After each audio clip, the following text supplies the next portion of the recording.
आहत वाङ्मय में कहा गया है, रागद दोषादओ तिब्बा नेह पाशा भयंकरा ते छिंदित जहानायम विहरामि जहक्कमम्।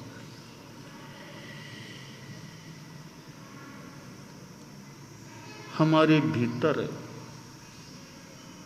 प्रगाढ़ राग द्वेष आदि के भाव होते हैं, तीव्र राग द्वेष के भाव होते हैं, और स्नेह भाव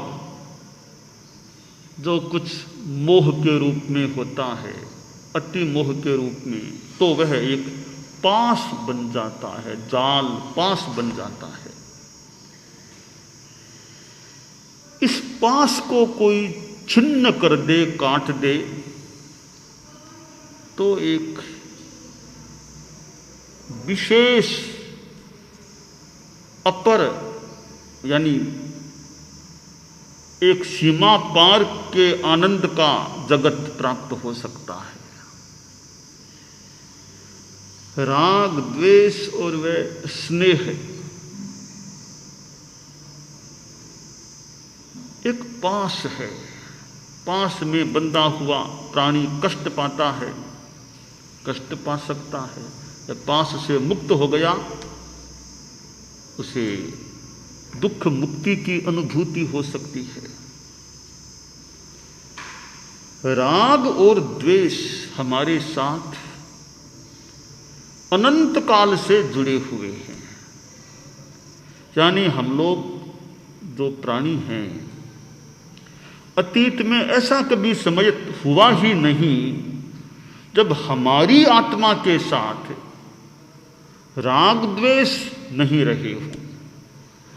अनंत अनंत काल की सहचरता हमारी राग द्वेष के साथ है।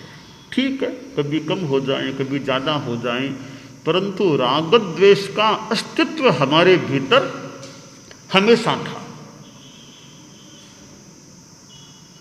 राग द्वेष का अस्तित्व है तो अनादिकाल से। उसका अंत कोई कोई आत्मा कर सकती है, कोई कोई आत्मा के अंत होता ही नहीं, हमेशा था, हमेशा राग द्वेष का भाव उसमें रहेगा। जैसे अभव्य प्राणी हैं, अभव्य जिनमें मोक्ष जाने की अर्हता ही नहीं है, अभव्य प्राणी की आत्मा है, उसमें अनंत काल से था तो था ही राग द्वेष का भाव, आगे भी हमेशा रहेगा, क्योंकि वह कभी वीतराग बनता नहीं, मोक्ष जाता नहीं। इसलिए भविष्य में हमेशा अनंत अनंत अनंत काल तक, यानी हमेशा उसकी राग द्वेष की सहचरता कभी विच्छिन्न होगी ही नहीं। भव्य प्राणी है, वीतराग बनने वाले हैं, उनकी राग द्वेष की यह श्रृंखला एक दिन टूट जाती है। पूर्णतया राग द्वेष की श्रृंखला का टूटना तो वीतरागता आने पर हो सकेगा, यह क्रम तो, परंतु किसी चीज की पूर्णता न भी मिले तो पूर्णता की दिशा में तो गति हो ही सकती है, और यों गति होगी माने तभी कभी पूर्णता मिलेगी। एक साथ पूर्णता मिलना कठिन है, गति करें करते करते पूर्णता भी प्राप्त हो सकती है।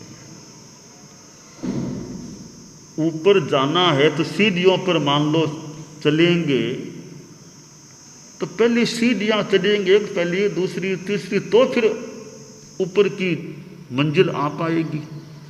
तो ज्यों ज्यों ऊपर चढ़ेंगे वो मंजिल हमारे निकट होती जाएगी, और एक समय आएगा हम मंजिल में पहुंच जाएंगे। तो एक साथ मंजिल नहीं मिली, पहले सीढ़ियों पर चढ़ना पड़ा। भले आप लिफ्ट में चढ़े, लिफ्ट भी तो कुछ ऊपर चढ़ते चढ़ते चढ़ेगी तब मंजिल आएगी ना। तो पूर्णता को पाने के लिए प्रयास करना होता है। यानी पूर्णता की प्राप्ति सामान्यतया प्रयास साध्य होती है। जहाँ तक राग द्वेष मुक्ति और वीतरागता की बात है, यह आशा तो नहीं रखनी चाहिए कि एक साथ ही वीतरागता मिल जाएगी। पहले गति करनी आवश्यक है।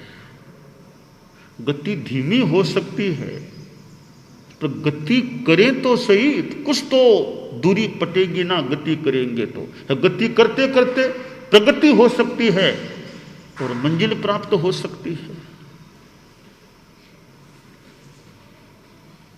राग द्वेष के भाव आते हैं, उनको हम कम करने का लक्ष्य बनाएं तो लक्ष्य की पूर्ति भी हो सकती है। राग द्वेष है वह दुख के बीज हैं।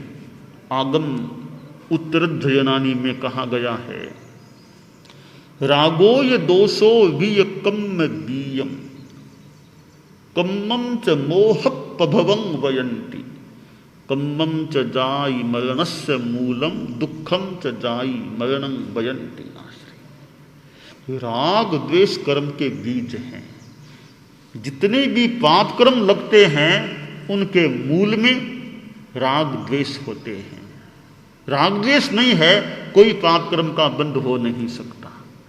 राग द्वेष पाप कर्म का बंध भी कराते हैं और आदमी दुखी भी राग द्वेष के कारण से बनता है। राग द्वेष नहीं है तो आदमी कितना सुखी बन सकता है। राजा एक दिन अपने गुरु थे कोई सन्यासी, उनके पास गया, नमस्कार किया,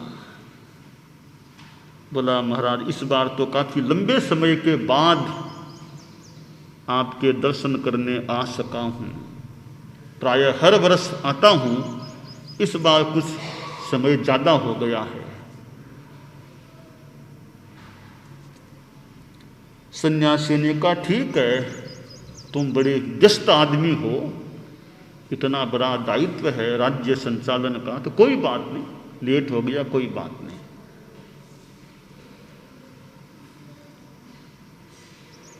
संत ने कुछ उपदेश दिया। संत के पास तो उपदेश हो सकता है। संत जो त्यागी संत हो तो उसके पास, संत के पास त्याग संयम की साधना होनी चाहिए। त्यागी है तो होगी ही होगी। साथ में फिर ज्ञान भी कुछ हो अध्यात्म का, धर्म का, तो संत ज्ञान दे सकता है। संत के पास वह ज्ञान की संपदा होती है तो त्याग का मानो सिंहासन, ऊपर ज्ञान की संपदा विराजमान है।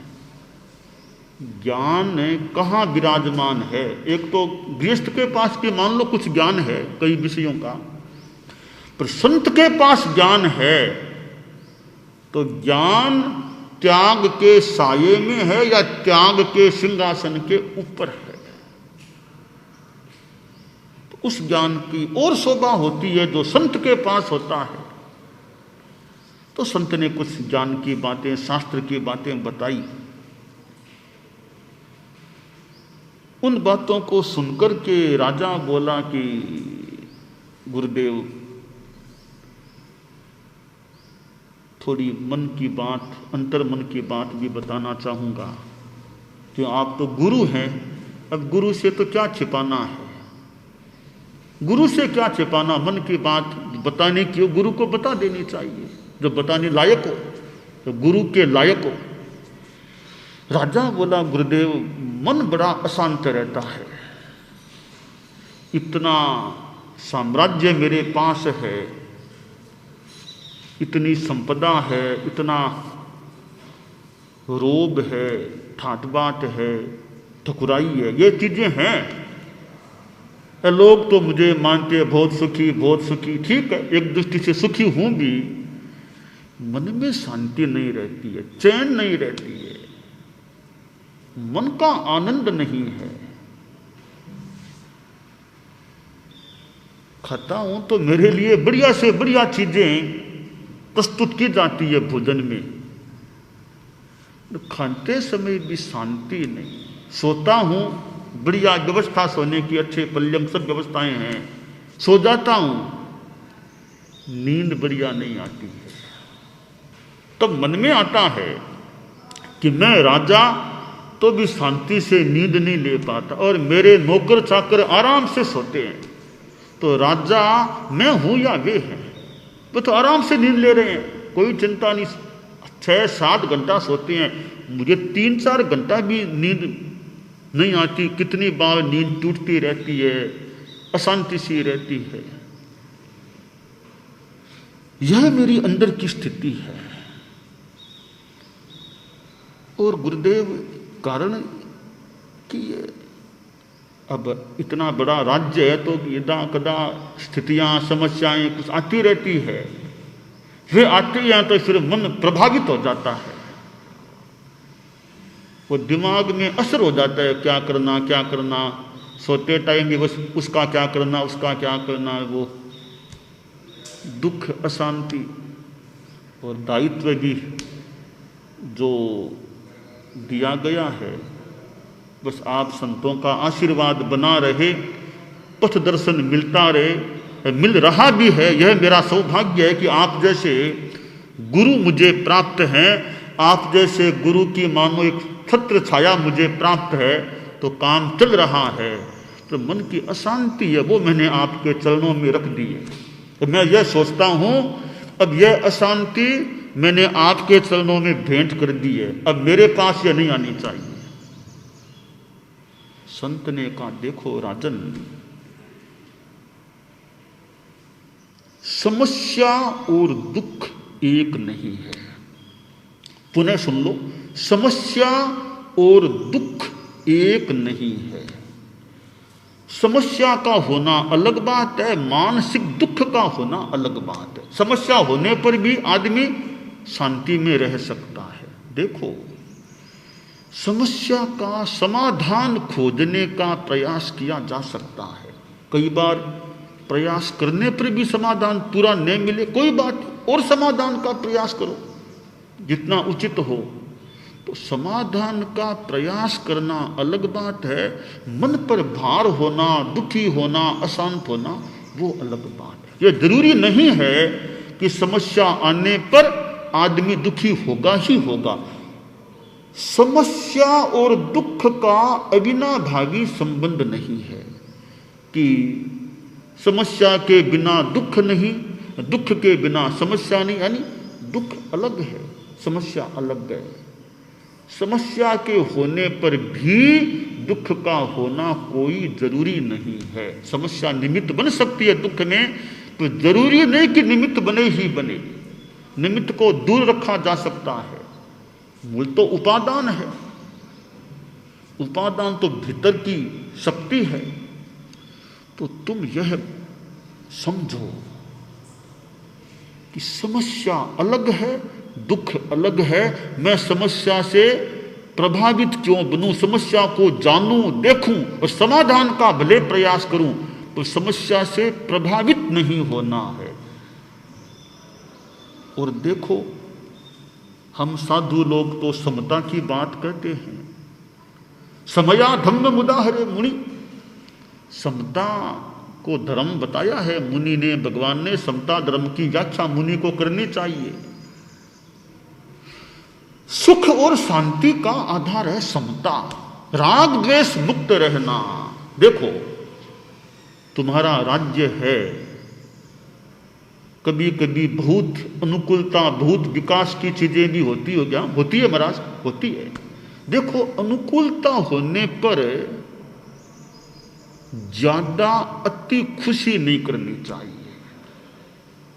मान लो तुम्हारे राज्य को पुरस्कार मिल गया, हो गया, अति खुशी नहीं करनी चाहिए। खुशी एक बात, अति खुशी में नहीं जाना चाहिए।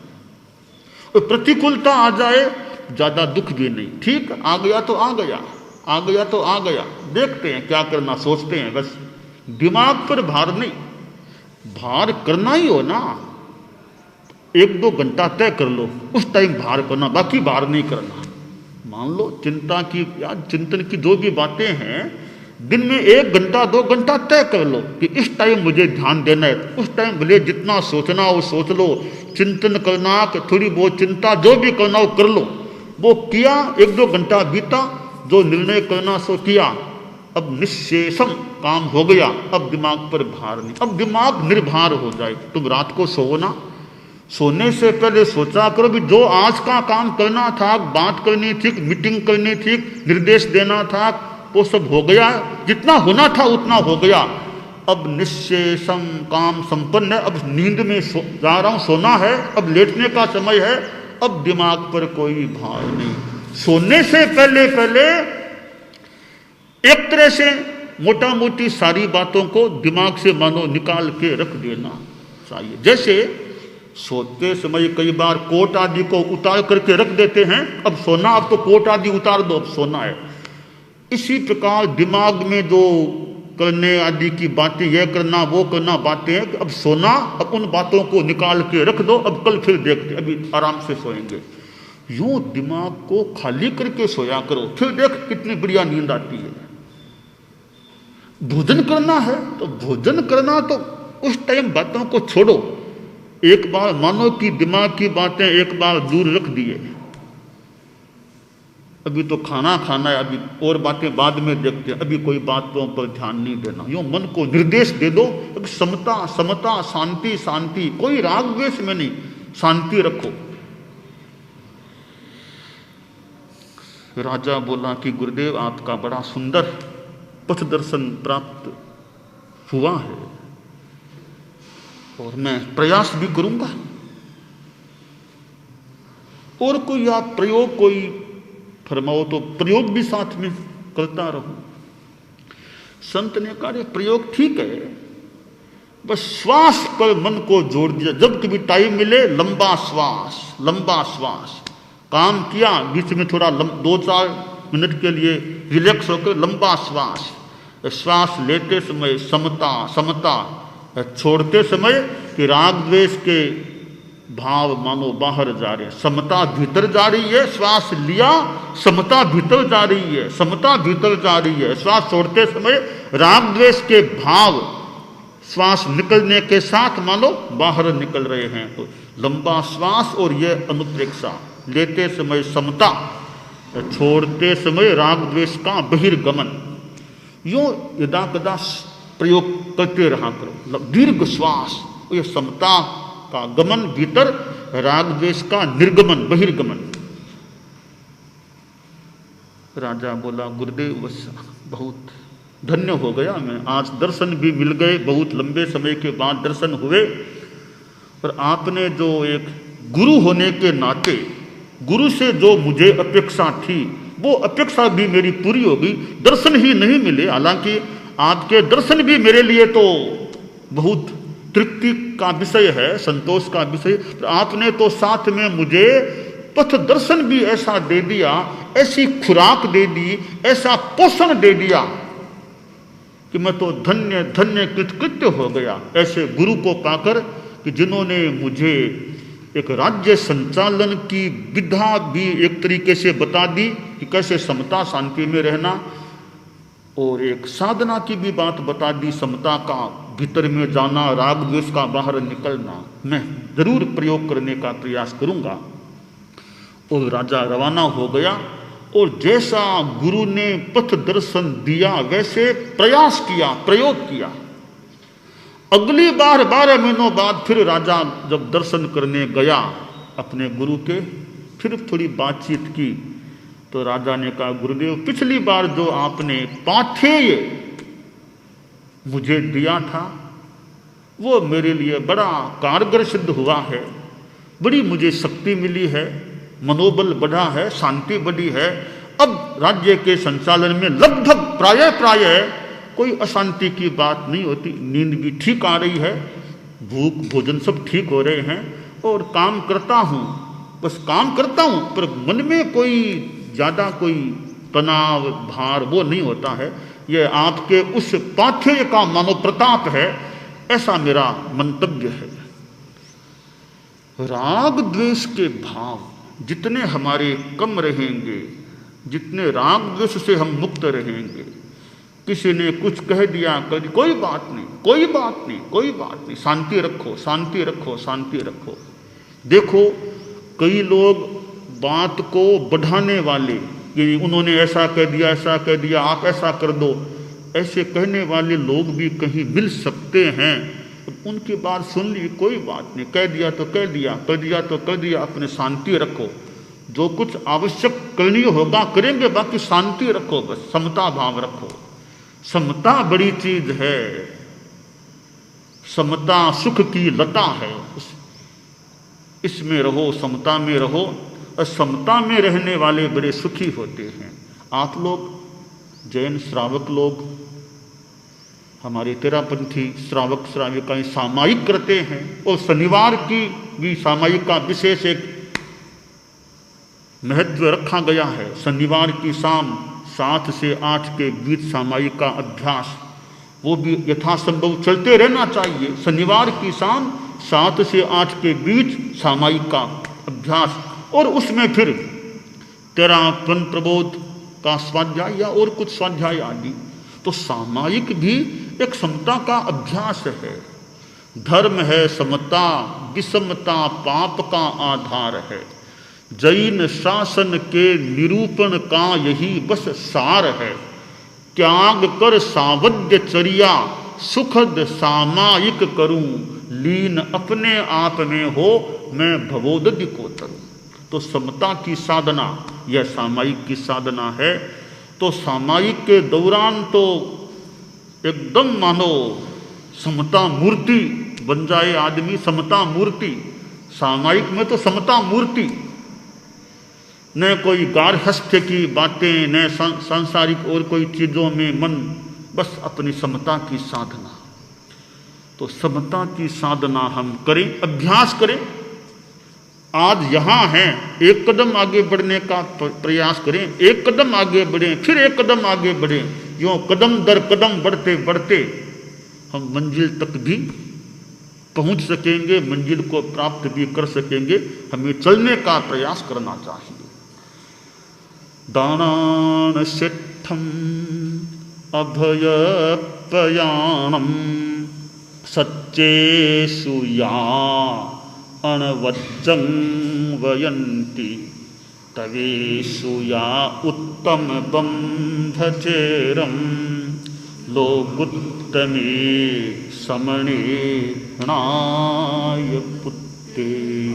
अरहंता मंगलम सिद्धा मंगलम साहु मंगलम कैवल्ली पुन्नत्तोधमो मंगलम। अरहंता लोगुत्तमा सिद्धा लोगुत्तमा साहु लोगुत्तमा कैवल्ली पुन्नत्तोधमो लोगुत्तमो।